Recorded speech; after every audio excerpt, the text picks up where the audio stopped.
Todos hemos oído hablar alguna vez sobre los electroimanes. Pero, ¿qué son realmente? ¿Por qué en su nombre se menciona la electricidad si a priori no tiene nada que ver con los imanes tal y como los conocemos? Para responder a estas preguntas debemos remontarnos a la Dinamarca de 1820, con el físico Hans Christian Ørsted. Ørsted. Hans Christian. En ese año, descubrió de forma experimental la relación entre la electricidad y el magnetismo. La experiencia fue muy sencilla. Simplemente hizo circular una corriente eléctrica por un hilo conductor y acercó una brújula. Al ver que la aguja de la brújula se desvió, la única conclusión a la que pudo llegar era que las corrientes eléctricas generan campos magnéticos. Fue entonces cuando, en 1824, el físico e inventor británico William Sturgeon inventó el electroimán. Su funcionamiento es el siguiente. Aplicando el resultado de Hans Christian, vemos que el campo magnético que crea un hilo de corriente lleva una dirección azimutal. Esto significa que gira alrededor del hilo. De este modo, si conseguimos un hilo lo suficientemente largo y lo enrollamos con una forma cilíndrica, vemos que en el interior de este, los campos creados por cada trozo de hilo tendrán la misma dirección, de modo que se sumarán, dando como resultado un campo más intenso. Sin embargo, si nos limitásemos a todo esto, los electroimanes que podríamos crear necesitarían corrientes muy altas o cables muy largos, para dar muchas vueltas, para crear campos magnéticos lo bastante intensos como para tener aplicaciones prácticas. Por este motivo, debemos introducir el concepto de la magnetización. Imaginemos que un objeto magnéticamente neutro está compuesto por diversos dipolos magnéticos, cuyos campos se anulan entre sí, haciendo que el campo del objeto sea cero.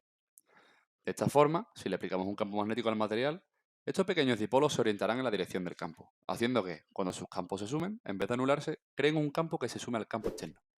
Es por esto que, cuando cogemos un imán normal y corriente y le pegamos una moneda, por ejemplo, debe ser un objeto imantado inicialmente, vemos que podemos usar esa misma moneda como un imán mientras esté pegada al imán original, de manera que podremos pegar otras monedas y demás objetos susceptibles al magnetismo.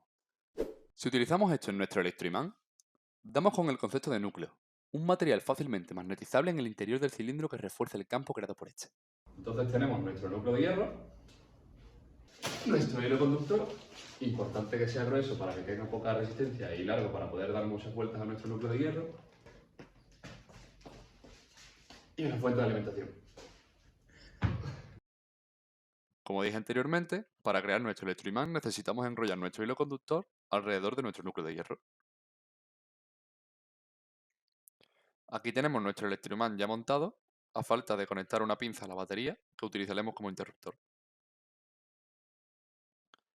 Vemos que en efecto nuestro electroimán funciona y además tiene una potencia considerable ya que necesitamos bastante fuerza para separar los alicates.